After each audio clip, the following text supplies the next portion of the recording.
如果不是六师傅收养我，我可能早就冻死在冰天雪地了。我跟六师傅名为师徒，实则亲同母女。可惜，好日子没过多少年，梅花门就遭到了血洗。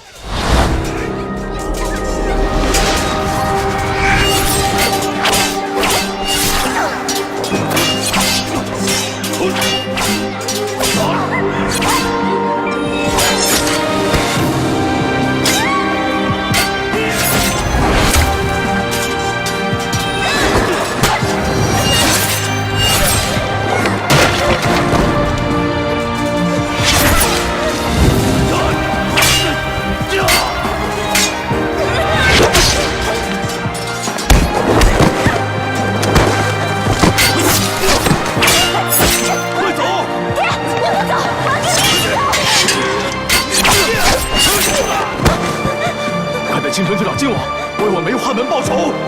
爷爷，我们跟你一起走。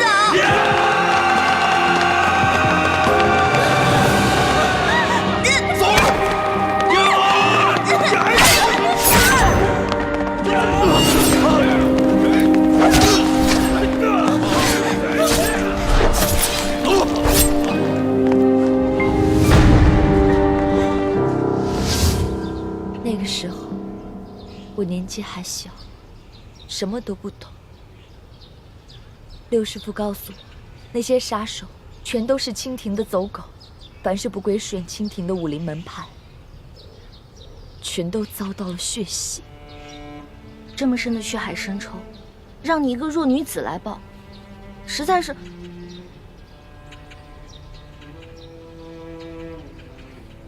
我都不知道说什么好。你跟我还不是一样吗？咱们明珠谷长大的孩子，都是同样的命运。就连你和大师兄，你们一个是大明最后一个太子，一个是大明未来的太子妃，可为了光复大明的大业，不也冒着险潜入这紫禁城了吗？可是我不一样啊，我进宫是为了引起康熙跟鳌拜的内斗，只要一旦得手，我们就可以撤了。可是你要一直以身试敌，留在这紫禁城里，直到找到铜匣为止。你也不用太替我担心，我一进宫就得到了皇上的宠爱。我跟六师傅正努力在宫中收买耳目，拓展资源，相信我们很快就能找到铜匣，完成任务。雪姐姐，从小我就觉得吧，大人为什么总是宠你，给你贵重的首饰、好看的衣服，谷里牛羊挤的奶不给我们喝，却给你泡澡，原来是想把你养大送进宫里啊！哎，我小时候实在是太小心眼了，居然还会嫉妒你。一欢，那个时候咱们都是小孩子，难免会争大人的宠。以前全谷的人都宠着你，可我一进谷，大家却更宠爱我了。换作是我啊，我也会嫉妒。但现在你都知道了，在师傅们的心里，最宠爱的人始终都是你。雪姐姐，你放心吧，我跟朱哥哥已经进了宫了，而且我还结识了皇上的心腹侍卫，叫做龙三，我们也会想尽办法帮你一起找到铜匣，到时候我们就可以一起离开这个龙潭虎穴了。好，我们一起努力。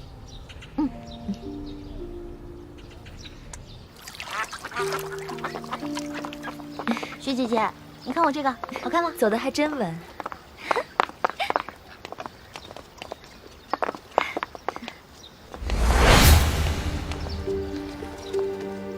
爹，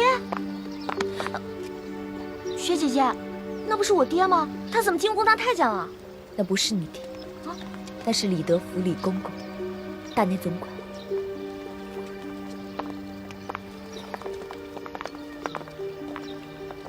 厉贵人吉祥。李公公安好。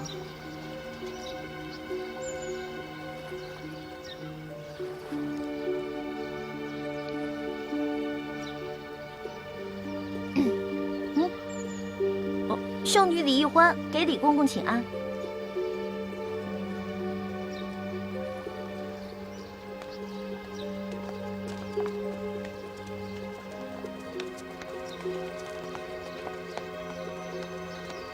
学姐姐，你没骗我吧？那个太监真的不是我爹啊？他真的不是。我刚进宫的时候，一看到他，也把我吓一跳，差一点把他错认成大师傅。可我再多看几眼，就看出了差别。大师傅为人严正，心地坦荡，脸上的神情总是很严肃，喜怒都能看得出来。而这个李公公却是个深藏不露的笑面虎，你永远也看不出他心里在想什么。怪不得，你都被封为贵人了，他对你好像还不是特别的恭敬。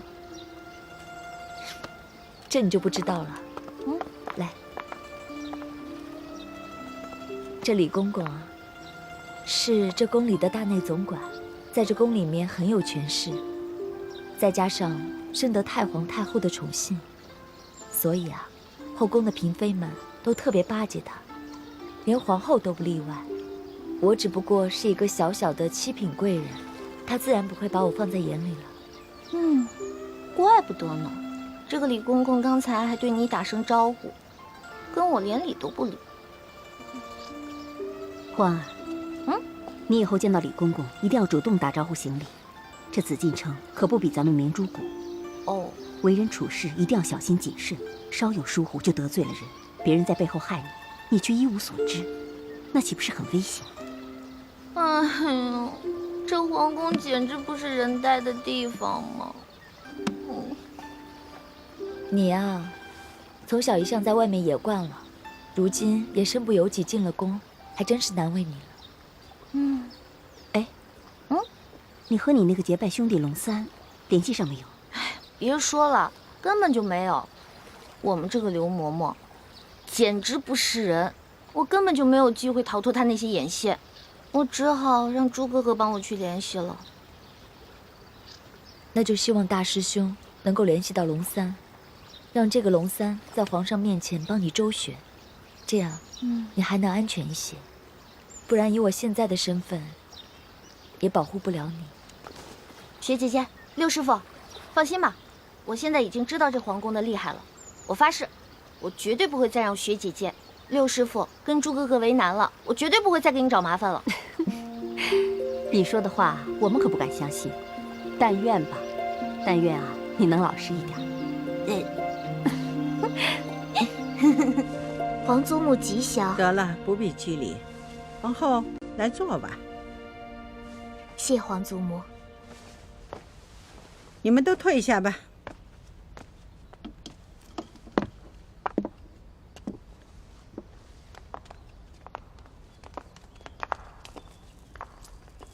皇祖母，出了何事？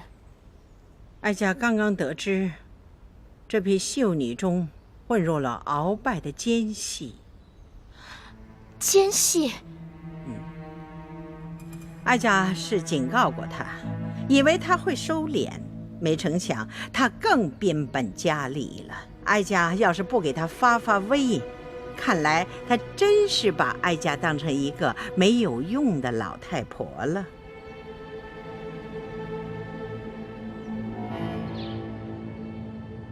我前几天和另外一个太医被院判大人留在院中值夜，没能找到机会出去。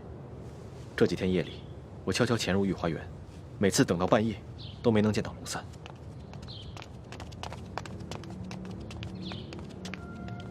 他会不会跟你一样，被派到某处值守，没有机会跟我对接啊？你这个结拜兄弟龙三到底是什么身份？我问了那么多人，都没有人听说过有一个叫龙三的御前侍卫。不是。嘘。他跟我说的，他不会骗我的。你怎么知道他不会骗你？你没什么江湖经验，跟他交往又不深，他未必会真心对你。可是我们是拜了把子的。拜了把子又如何？你对他，不也隐瞒了你自己真实的身份吗？都怪我，每次跟他接头都在京城第一酒楼，什么都没顾上，光顾着吃了，都没打探出他到底什么身份。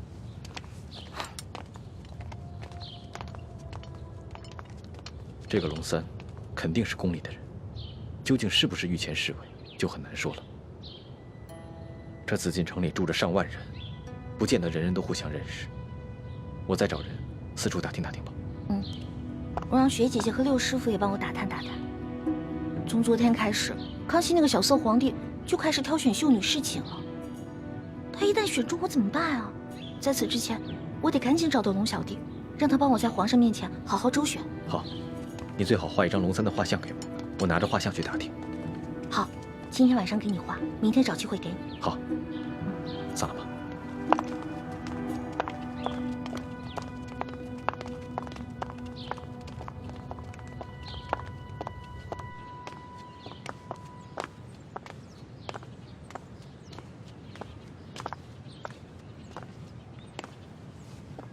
太皇太后，秀女富察荣惠觐见。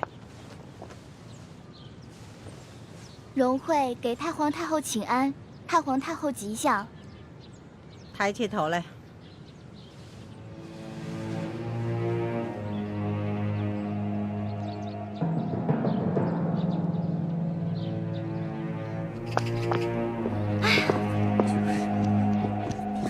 是吗？哦，哎，玉兰姐姐，他们这是怎么了？荣惠姐姐她，荣惠姐姐怎么了？她昨天不是被叫去侍寝了吗？她可是这批秀女当中第一个被叫去的，你不是还挺羡慕她的吗？她不知道做错了什么，惹怒了皇上，被太皇太后赐死了。惹怒了皇上，被太皇太后赐死了。我们大家都吓坏了。对了，今天晚上秀禾姐姐也去侍寝了，不知道她今晚的运气能不能好一点。我的天哪，我还是赶紧先画画吧。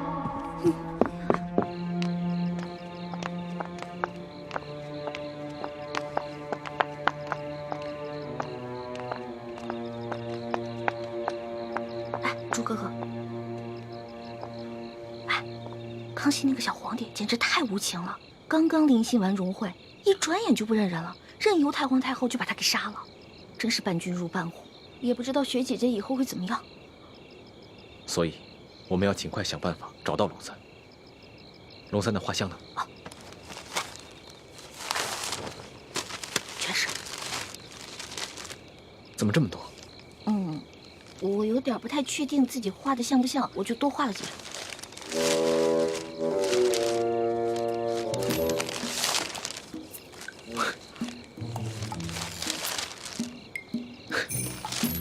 你这画的都是龙三？对啊，这张鼻子像，但是眼睛有点小。这张呢？这张眼睛画大了，下巴又不对。这张下巴像，可是眼睛有点小。这个眼睛还行，但是脸盘子有点大。哎呀，反正都还差不多，你自己看吧。环妹，以前在谷里上课的时候，就叫你认真一点，你就是不听。现在知道后悔了吧？哎呀，好了好了，别说我了，这时候批评我也没用啊。看来，我还是去御花园碰碰运气吧，看看能不能找到龙三。你去吧。好。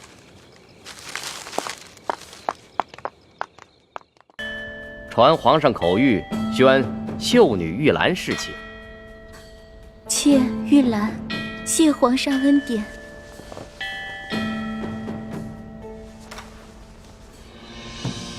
起来吧，随咱家前去沐浴更衣。李公公，秀禾呢？他为什么一直都没有回来？他不会再回来了，他也被太皇太后赐死了。哎，姐姐，公公，可知道秀禾犯了什么过错，被太皇太后赐死了？可否提示一下，也好让妾吸取教训。这个嘛，咱家也不清楚。主子们要赐谁死，那还不是一句话的事，谁又敢多问呢？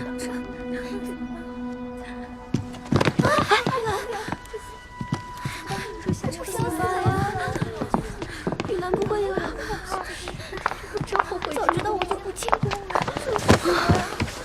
真像我这样。龙小弟啊，龙小弟，我要是再找不到你，恐怕我也顾不上什么执行任务了，只能一个字：脚底抹油，溜了。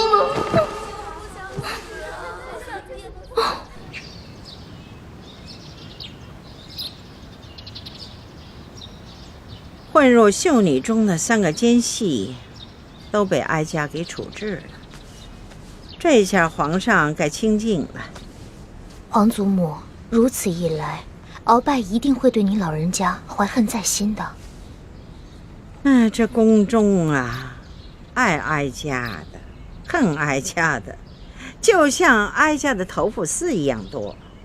如今他们也老了，啊，这头发细的也都掉得差不多了。哀家就是为了皇上，不管他是明枪或暗箭，哀家都能挡得住。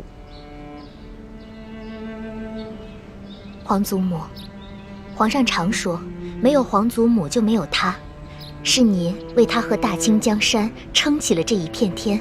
哎，那是，哀家跟皇上相依为命，这么许多年不容易呀。哎，皇上啊，是哀家的命根子啊，他只要不像他的皇阿玛，哀家就心满意足了。皇祖母放心，皇上不会重蹈先皇覆辙的。这么多年来，皇上从来没有对哪个妃子特别上心过。宫里来了那么多的秀女，皇上似乎也没有多大兴趣。他才多大，正当年少，又急于亲政，这男女之事啊，自然不往心里去。当他的朝局一稳定，那可难说了。你看他的皇阿玛遇到那董鄂妃的前后判若两人呢。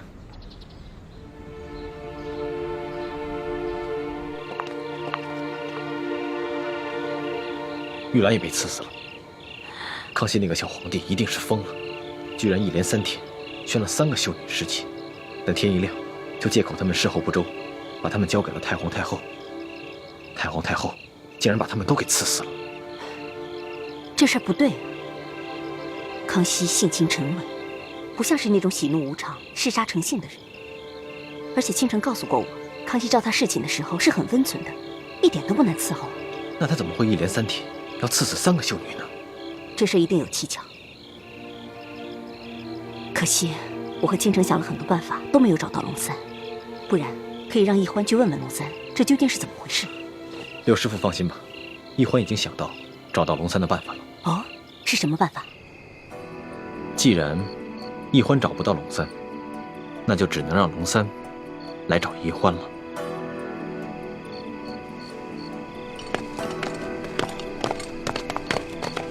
纳赛，哪儿呢？那儿呢。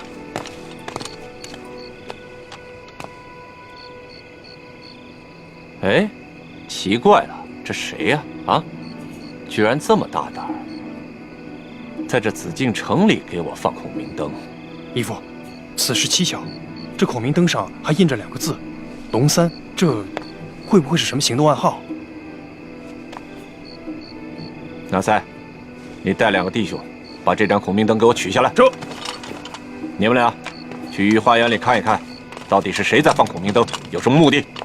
这。走，我们去保护皇上。这。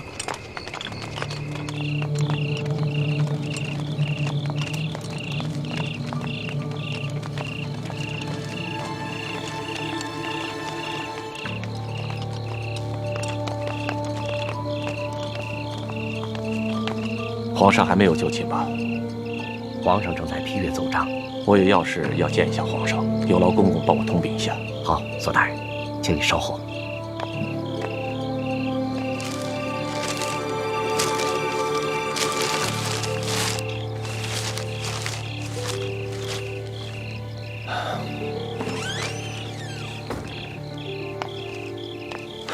怎么样，李公公？索大人，皇上宣你觐见。啊，多谢了。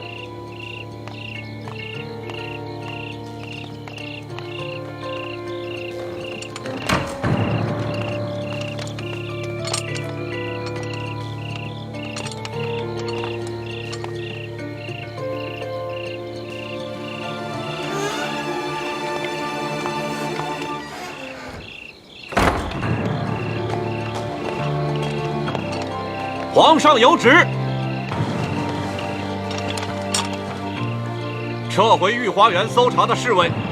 从今天开始，如果再发现像今天晚上这样的孔明灯，一律直接上报，不许私下议论，违之者斩。是。左大人，皇上这道旨意到底有何深意啊？当奴才的，不要随便的猜测圣意，按旨办事。老奴失言了。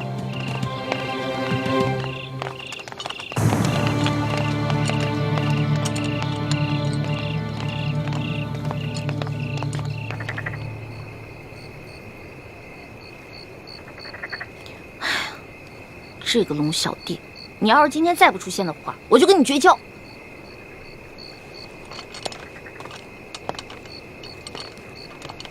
大哥，大哥，大哥，大哥，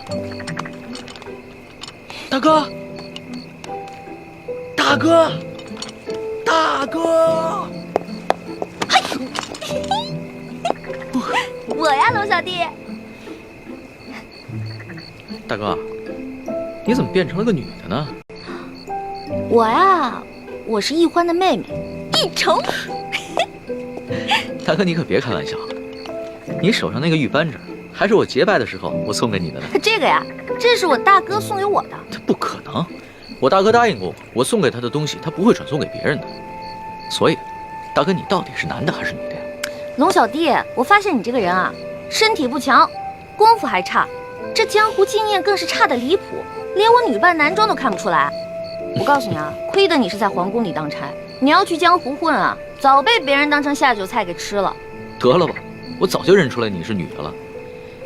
只不过我出身于官宦之家，从小见的女子都是胆小羞涩，大门不出二门不迈的。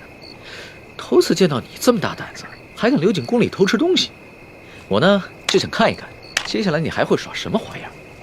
你的意思是说，你早就看出来我女扮男装了？我只是没有江湖经验，可我不是傻瓜呀。反正我们都已经结拜了，我就是你大哥，你就是我小弟，不管我是男是女的，你都得喊我大哥，知道吗？不行不行，你只比我小1岁，又是女的，你还让我叫你大哥？哎，你就老老实实做我的小妹吧。不行不行不行，从小当小妹我都当腻了，好不容易落个大哥当当。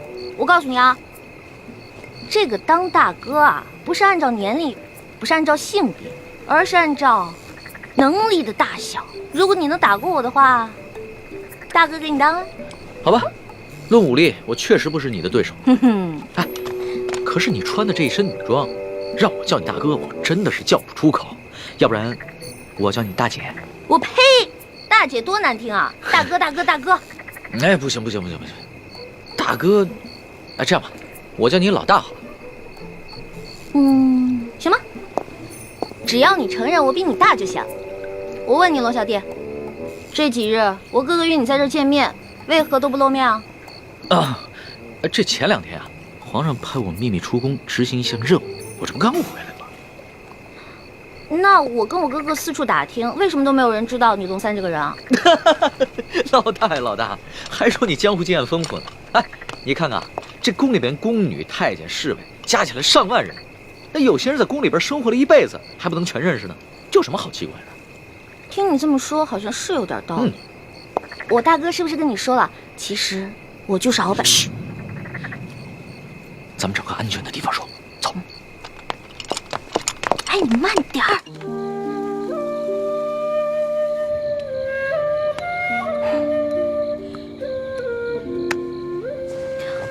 对了，龙小弟，如果你跟皇上揭发鳌拜图谋不轨、伪造秀女的事情，是不是可以治鳌拜一个大罪啊？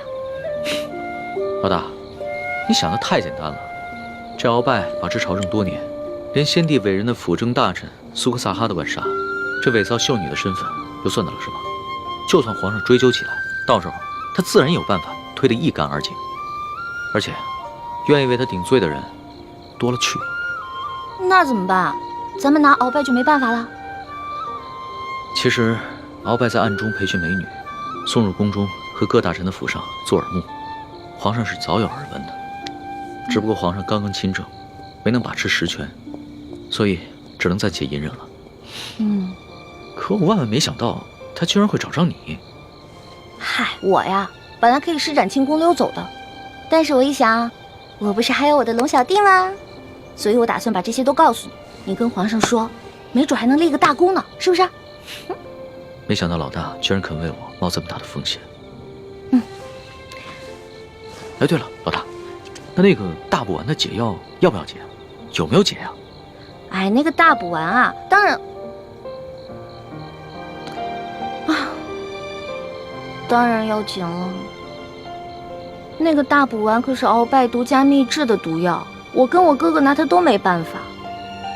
但是我一想，为了你，龙小弟，我要心甘情愿，哪怕是上刀山下火海，也在所不惜。老大，还是你对我情深意重。等皇上抓着鳌拜以后，一定会逼着鳌拜交出大补丸的解药的。唉，那个小皇帝我是指不上了。一连3天，临幸的3个秀女，天一亮就被太皇太后直接给除掉了。像这样的暴力昏厥，你说他就算抓住了鳌拜，掌握了大权，与我跟天下老百姓有何关系啊？老大，其实你误会皇上了。那3个秀女啊，都不是普通的秀女，她们都跟你一样，是经过训练送到宫中来当奸细的。你是说，在这批秀女当中，还有其他秀女是鳌拜的奸细啊？当然，不仅鳌拜，还有吴三桂，还有一些心怀不轨的大人，都在秀女当中配置有自己的亲信，妄图把手从朝堂之上伸到后宫中来，用来控制皇上。天哪，被你这么一说，好可怕呀！这原来看似平静的皇宫，有这么多阴谋啊！不过可惜那3个秀女了，她们有什么错呀？她们肯定也是受人胁迫才不得已的。哎呀，这个皇帝心真狠，把他仨全杀了。老大，这权力之争啊，不像是请客吃饭，而是你死我活的较量。皇上要是在这个时候仁慈一点，那他就会被像鳌拜那样的权臣掌控得死死的。龙小弟，你说皇上会不会把我……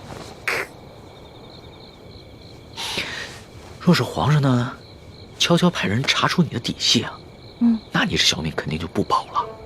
但是我已经跟皇上禀报过，所以一定会保你没事的。真的啊？而且你要是配合皇上抓住了鳌拜，一定会立下大功的。哎，如果我配合皇上抓住了鳌拜，他是不是可以给我好多奖赏？那当然，赏赐的金银珠宝，你3辈子都花不完。真的假的呀？那这一趟冒险我可值了。说吧，让我怎么配合皇上？怎么配合皇上？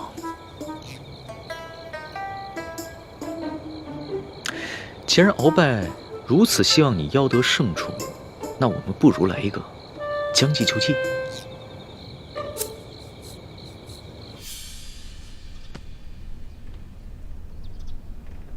小主的身子并无大碍，可能是饮食不调积了食，待我为你开几服消食化积的药，服下便好了。哎呦，可不及时嘛！这宫里的茶点饮食实在太好吃了，我一吃根本停不下来。这宫里处处潜藏着危机，你要把性子收敛一点。知道了，你怎么还是老毛病啊？到哪儿都想管住。少跟我抬杠。说正经的，我觉得龙三的计划不妥。你别忘了，你是大明晋王的郡主，我未来的太子妃，怎么能去给大清的皇帝侍寝呢？又是这句话。我不是都说了吗？不是真的去侍寝，这是他跟皇上商量的一出戏，为了骗鳌拜的，不会真的去给小皇帝侍寝的。话虽如此，可是如果你真的进了小皇帝的寝宫，这半夜3更孤男寡女的，小皇帝又是青春年少，你又这般貌美，万一他想假戏真做了怎么办？不入虎穴焉得虎子。而且龙三都跟我说了，前段时间这个小皇帝啊，中了鳌拜的慢性毒药，大伤元气，到现在还没有恢复呢。对你呀，我永远没办法放心。我给你准备了一条禁过蒙汗药的丝巾，如果他真的对你起了色心的话，你就想办法让他绣这条丝巾，你自然就没事了。小心藏好。记住了，如果你真的让他占了便宜的话，你就干嘛？吃了我？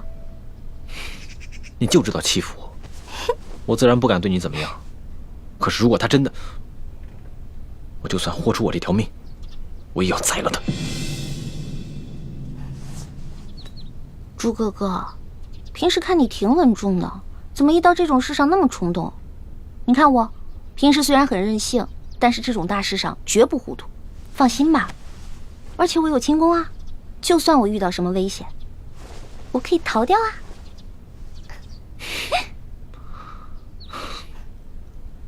我这就为小主去煎药去。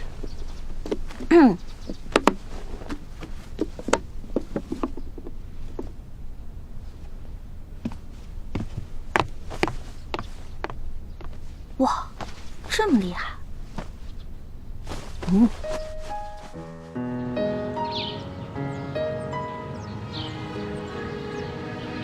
皇上有旨，宣易欢姑娘侍寝。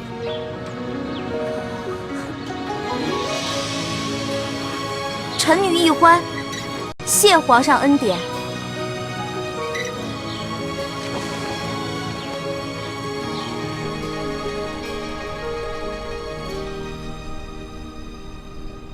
清晨的风吹如花，落入尘世的繁华。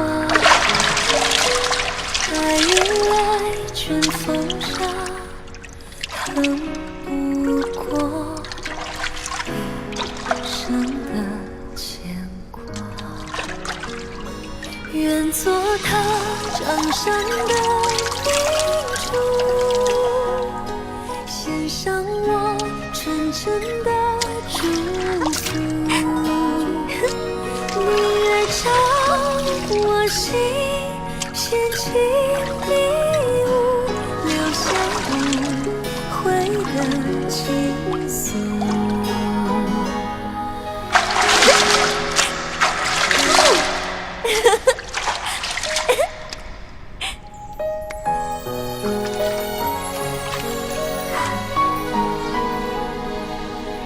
李公公，李公公，我要换的衣裙在哪儿啊？易欢姑娘，侍寝是不能穿任何衣服的。你要是沐浴完了，就请出来，我们为您裹上红绸，然后呢，就抬去皇上的寝宫。不能穿衣服啊？对，就连任何首饰都不能戴。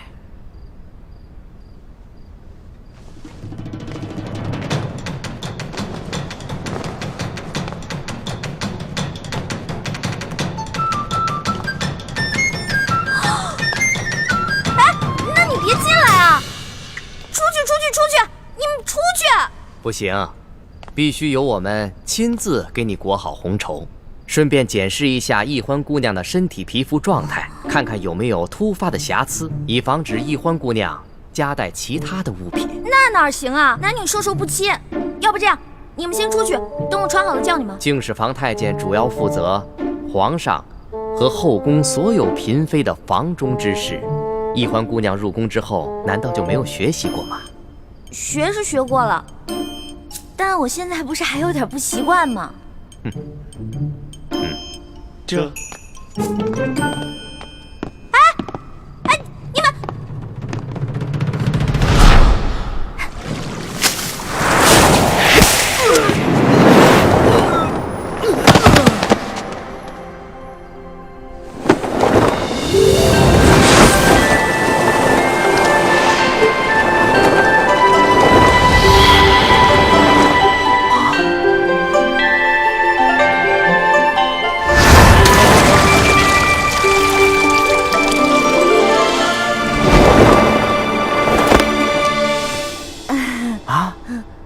易欢小主，你居然会轻功！我爹啊是武将，所以从小呢，我跟他学过一些。公公啊，我也知道这宫里的规矩啊不能破，但是有的时候，咱是不是可以商量一下？我进宫之前呢，我爹给我留了许多提起钱，明天我好好重谢3位公公，怎么样？好吧，那只此一次啊，下不为例。知道了。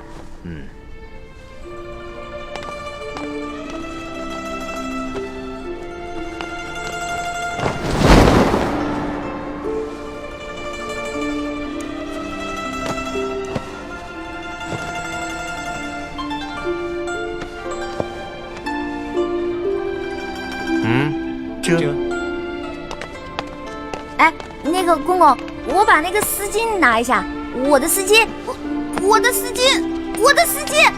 哎，公公，一欢姑娘，别说丝巾了，一根丝线都不能带。我的丝巾，公公，我的丝巾！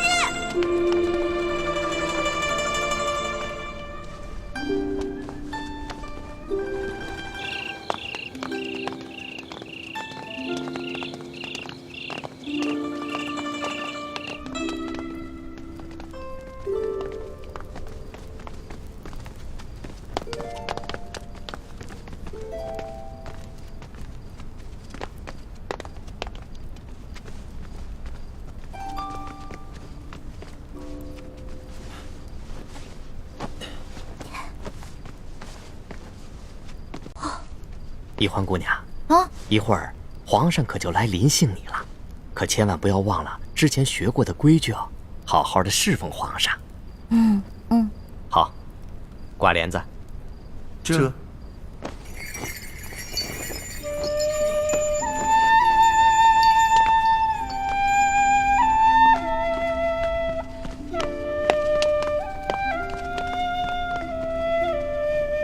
原来这就是皇帝的寝宫啊！也不知道龙小弟究竟和康熙那个小皇帝说好了没有。朱哥哥给我准备的丝巾没有了，万一这小皇帝临时起了色心，假戏真做了，那可怎么办啊？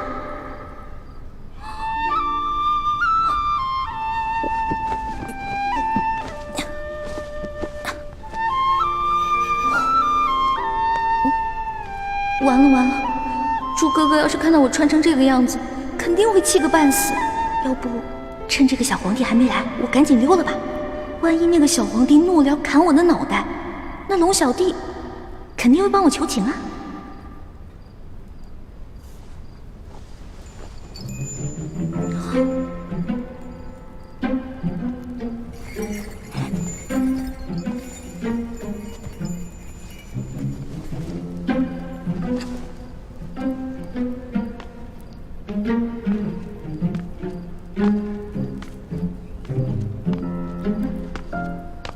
你要去哪儿啊？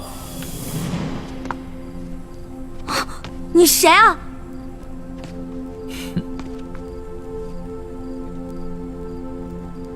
除了朕，还能有谁啊？你是皇上？你是皇上，为什么要戴面具啊？朕喜欢在临幸后宫嫔妃之时，玩一些有情趣的小游戏。臣女一欢叩见皇上，皇上万岁万岁万万岁！起来吧，这里又没有外人，不必那么拘束。谢皇上。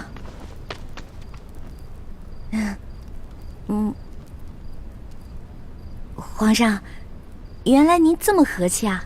我一直……不，说错了，臣女是臣女。没关系，这里没有外人，朕允许你自称我，这样说起话来才更自在。对了，你刚刚要去哪儿啊？我刚刚觉得这屋太黑了，我打算出去找几盏灯，拿回来点一下。朕在就寝的时候啊，喜欢光线暗一些。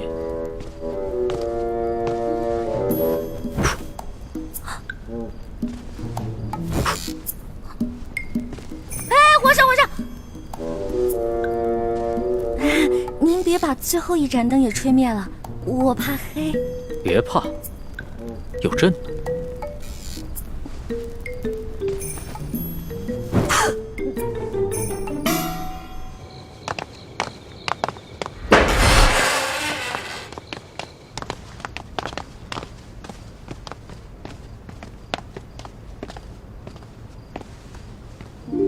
微臣李建清叩见厉贵人。李太医免礼。谢厉贵人。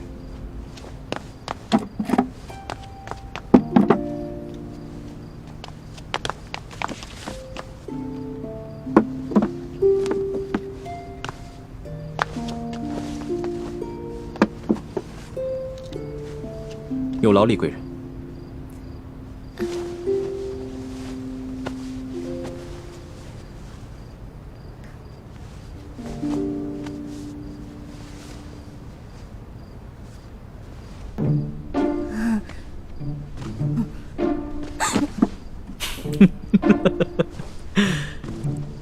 你看起来好像在发抖啊，很怕震啊？我没有，我只是觉得这屋子比较冷而已。哦，你穿的这么少啊，难怪会冷。要不然这样，你到朕的龙床上躺一会儿，盖着被子暖暖身子。哦，让我上床，这小皇帝果然没安好心。我突然不冷了。那就让朕抱抱你，替你暖暖身子。你果然很怕朕啊！可是朕听龙三说过，你的胆子一向很大，你在他面前提起朕来，那可是从来都不怕的呀。皇上，我不是怕你，我就是怕你离我太近了。咱不是说好了的吗？朕和你说好了什么呀？不是我跟您说好的，是龙三跟你说好的。您忘了，咱们这次只是将计就计。您假装宠幸我，为了博取鳌拜的信任啊！今天晚上的事情是假的，不是真的。朕确实是和龙三定下了这条将计就计之策。只是这漫漫长夜，何苦虚度？咱们也不必演戏了，就让朕真的信了你。再说了，这全天下又有哪一个女子不想做朕的女人？皇上，这天下女子也不尽是贪图荣华富贵之辈啊。对大多数女人来说，她们与其与这个后宫佳丽3000争宠，不如找到一个白头偕老、心心相印的有情人。那唐代鱼玄机就说过呀：“易得无价宝，难得有情郎。”朕自13岁大婚以来，还从未有人跟朕说过这样的话。皇上，您生气了？你不会砍我头吧？你当朕是杀人狂魔吗？动不动就随便砍别人的头。你这句话非但没有激怒朕，反倒更加激起了朕的兴致。我看咱们也不必苦苦做戏了，就让朕真的信了你。待共度良宵之后，朕便封你做贵人。皇上，你觉得如何？皇上，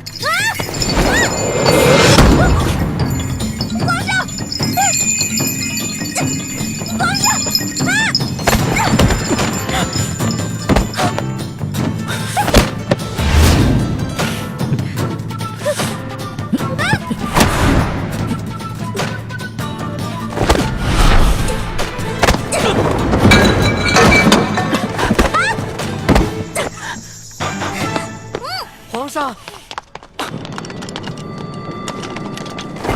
谁让你们进来的？启禀皇上，奴才见到殿内没了灯光，又有打斗之声，还以为来了刺客，所以赶紧进来护驾。刺客？什么刺客？哪有什么刺客？没有朕的旨意，谁也不许进来。这……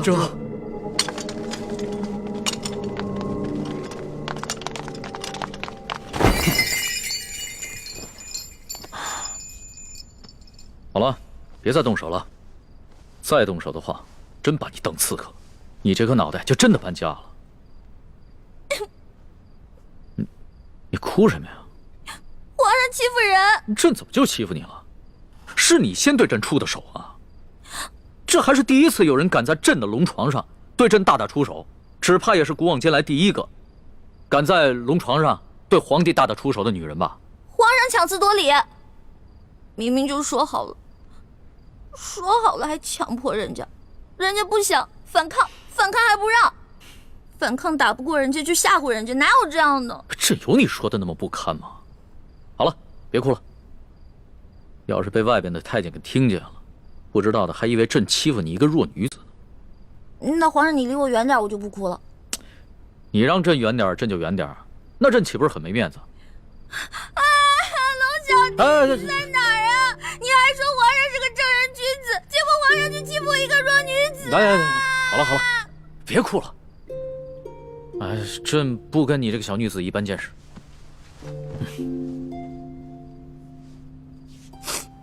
去找太医院的当值赵方抓药，我还要留下来给厉贵人扎针。是。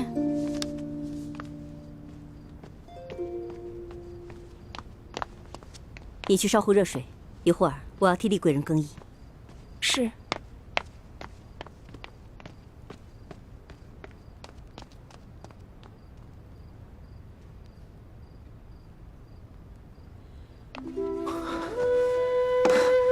雪师妹，大师兄，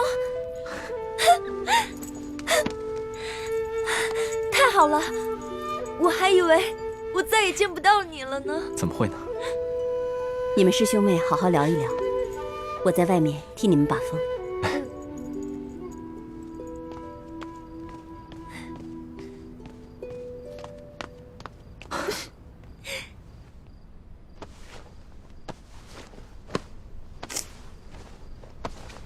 你找什么呢？我想找个手巾擦擦脸。这龙床上哪有手巾啊？朕也不想传太监打扰我们。哎，你又想干嘛？放心吧，朕不会动你的。朕堂堂天子一言九鼎，给你擦个眼泪。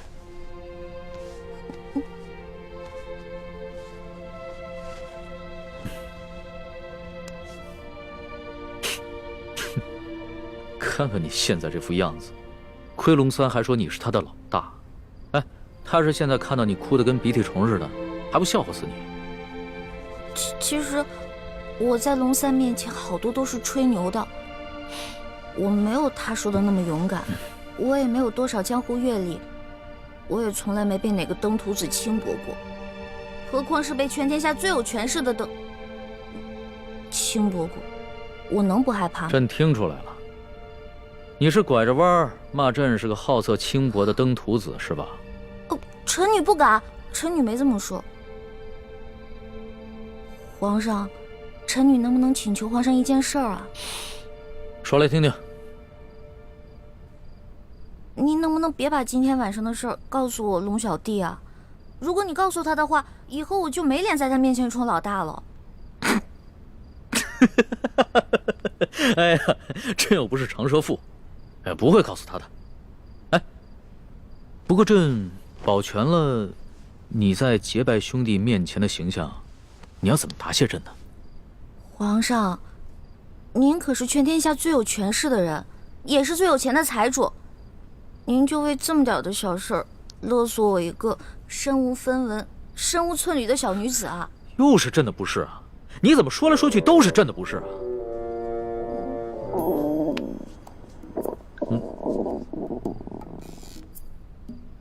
什么声音？是我肚子叫。我今天晚上实在太紧张了，所以没有吃晚饭，现在特别饿。朕想起来了，你最大的爱好就是吃。龙三跟朕说过，你现在在替朕办差，朕也不能让你饿着肚子。说吧，想吃什么？谢皇上，我想吃烤鸭、炸虾丸子、蒸乳酪，还有黄焖小羊排，还有素八碟、珍珠翡翠羹、水晶包子、豌豆黄，再加一壶桂花酿。哎，皇上，你怎么知道我喜欢吃什么呀？这个是龙三跟朕说的。龙三跟朕说呀，你们两个头2次见面的时候啊，你都在跟他抢吃的，朕听着有趣儿，所以印象也就特别深刻。这个龙三，以后再也不理他了。怎么把我什么都告诉人家？朕可不是人家，朕是皇上。来人，掌灯，传膳。倾城，你进宫的这些日子以来，过得还好吗？我不得不离开你们这些亲人朋友，来到这个活死人墓一样的紫禁城，和成百上千的女人争奇斗艳，来取悦我们最大的敌人。你说我能过得好吗？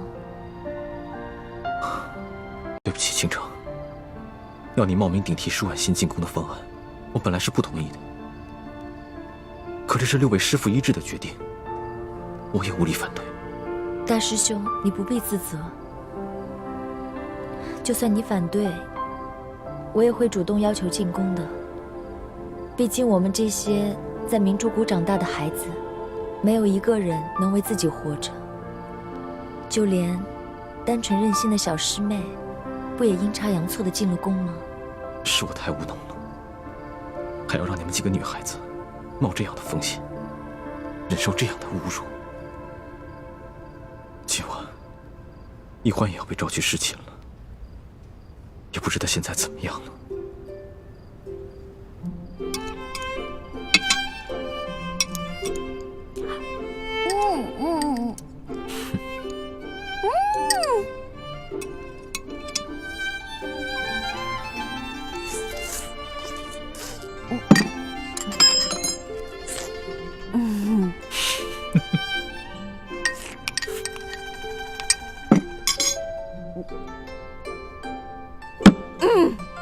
饱啦。吃好了。谢皇上恩赐。撤掉吧。这。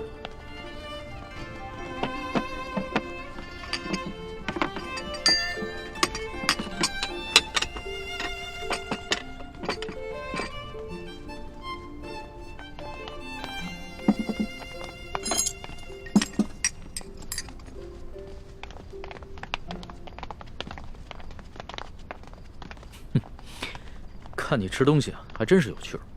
你一个女孩居然能吃得这么香，你这小小的肚子里，到底是怎么装得下这么多东西的呀？要论得上吃啊，这朕的整个后宫，无人及得上你。哎呀，那是他们装的。因为您是皇上嘛，他们在军前得注意自己的礼仪，所以要压制自己的食欲嘛。孔圣人也说过呀，人生3大乐趣，食、色、性也。所以呢，这个美食是人生最大的乐趣之一。说得对。食色是人之本性，现在食之乐趣你已经享受过了，要不要再享受一下色之乐趣啊？看来这个色狼皇帝还真是狼心不死啊！哎呀，要是猪哥哥给我的丝巾在就好，让我骗他闻一闻，就能让他乖乖睡着。哎呀，这一夜良宵还剩一半啊！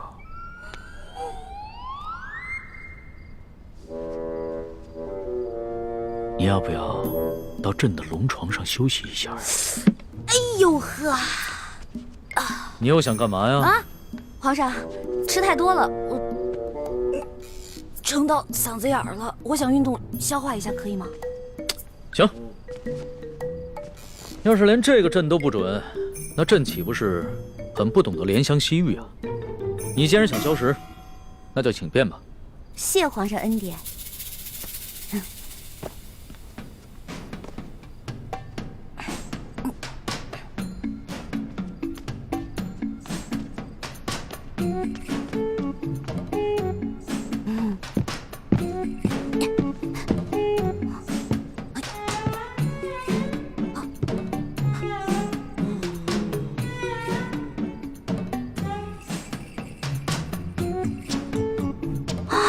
色狼皇帝还真是耐心啊！看来是打定主意要吃了我，我总不能就这么运动一晚上吧？这可怎么办？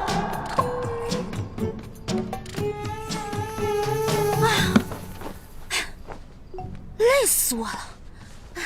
你累了？那要不要到朕的龙床上休息一下？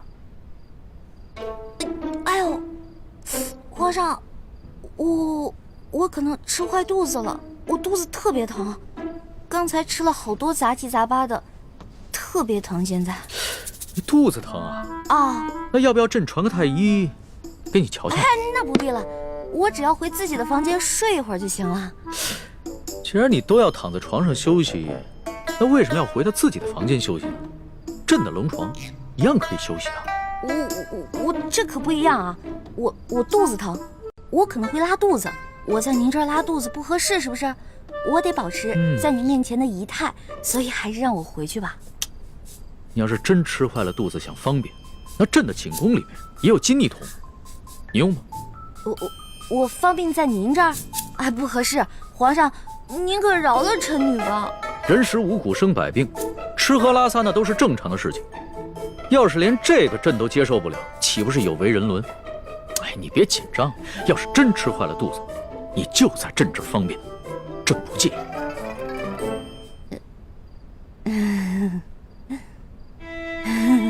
你看着我干嘛呀？黔驴技穷了，是吗？这个色狼皇帝想吃了我，门儿都没有。哎，有了，我可以骗他行酒令，我灌醉他。为什么又不说话了？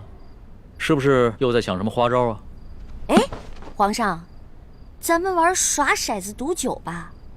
这样，咱们赌，如果你赢了，我就听您的上龙床；但如果你输了，您就让李公公送我回去。怎么样，敢不敢赌啊？这倒是挺有趣的，还从来没有人敢跟朕耍骰子赌酒的。好，朕就依你。来人，上一壶酒，再加2副骰盅。哎，等一下，上1坛酒。皇上要喝酒，咱们就喝大的，杯算什么呀？咱们用碗喝怎么样？好，那朕就看一看你的酒量到底有多好。什么？对啊，我以前被召去侍寝，都是这样的程序。这是清宫特有的规矩，任何侍寝的女人都不能幸免。那易欢，现在岂不是很危险？大师兄，你先别担心，小师妹机智聪明，她自有办法应对。易欢虽然有些小聪明，可她毕竟年少单纯，又毫无应付男女之事的经验，而且这是在宫里，她要面对的不是普通的男人，而是掌握天下生杀大权的皇帝。大师兄，你身份特殊，千万别冲动啊！不行，不能在这里坐以待毙，我要想办法去离乾清宫最近的地方，万一出什么意外的话，我好及时出手相救。如果事情真的到了那一步，那我和师父只好放弃潜伏的任务，大家一起杀出紫禁城。不行，不到万不得已，你们千万不能暴露身份，否则我们就前功尽弃了。你跟六师父最重要的任务，就是潜伏在紫禁城里，找到关系到大业成败的铜匣，还有金钥匙。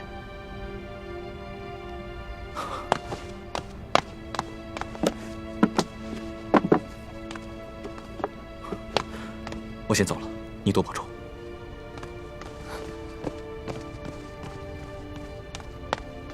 大师兄，为了易欢的清白，你可以不顾生死，而我呢？我在这里以身试敌，你对我就只有歉疚吗？皇上不好意思啊，您输了，喝酒，喝。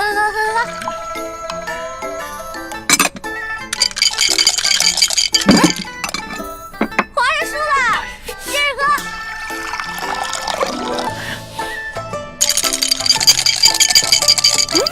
又输了，来，我给您满上。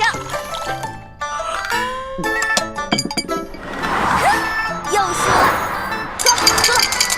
又输了，接着喝。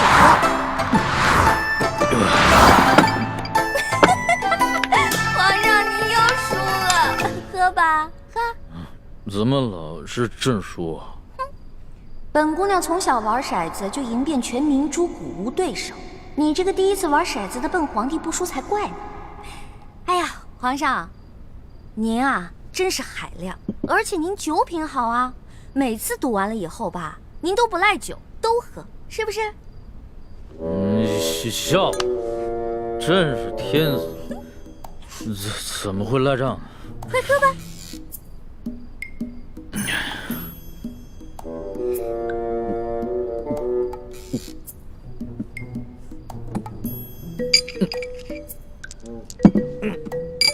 皇上，咱们再来一局呗。不行，皇上，不行，真不行。哎，去哪儿啊？这酒还没喝呢，皇上。皇上，皇上。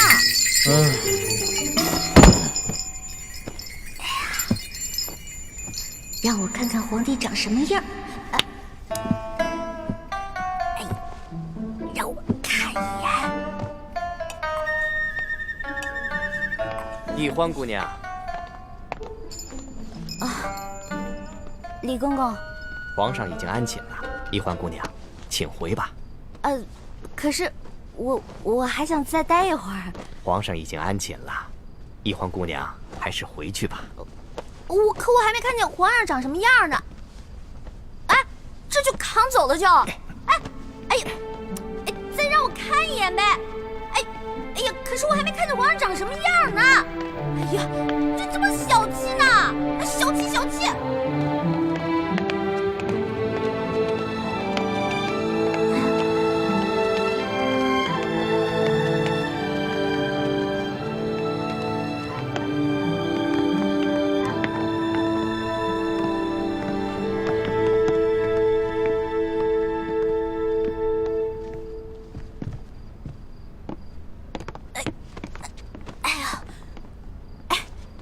李公公，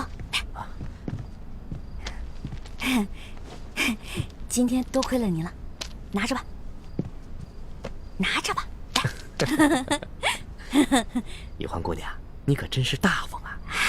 今天我看皇上对待易欢姑娘，比封了正位的娘娘还要特殊。易欢姑娘日后一定能够飞黄腾达。多谢李公公了。这假如以后皇上再传我侍寝的话，还得有劳李公公多多照顾。小小诚意，小小诚意啊！等我以后飞黄腾达了，少不了你的好处。好说，好说。易欢姑娘，这时候也不早了，快歇着吧。好嘞，好嘞，我走了。